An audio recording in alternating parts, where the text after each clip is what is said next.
dai cilik lelaki. Tempat ketiga jatuh kepada adik Muhammad Khairan Afnan bin Muhammad Khairuddin dari SK Al-Nabi.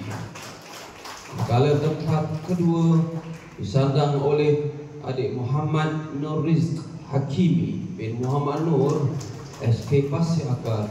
Manakala penyandang juara jatuh kepada adik Wan Akil Hambali Wan Aiman dari SK Darau. Dai cilik perempuan tempat ketiga jatuh kepada adik Syarifah Izian binti Said Muhammad Edi Adha SK Seri Payung.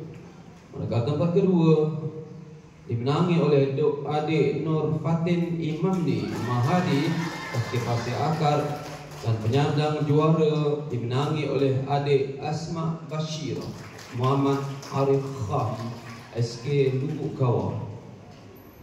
Bagi acara kalam Arabi lelaki tempat ketiga jatuh kepada SK Pasir Akar, adik Muhammad Hazarul Hadi Hairul Irwan. Tempat kedua SK Darau Muhammad Baihaqi Atikullah Bahi Wafi. Manakala penyandang pertama jatuh kepada adik Khairul Muiz Kamarul Zaman dari SK Lukawah.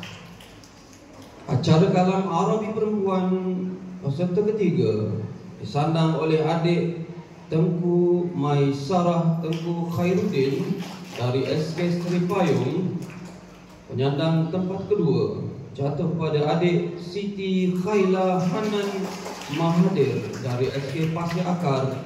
Manakala penyandang juara jatuh kepada adik Hanan Khairiyah Rozani dari SK Darau. Bagi acara yang terakhir iaitu kalam jama'i,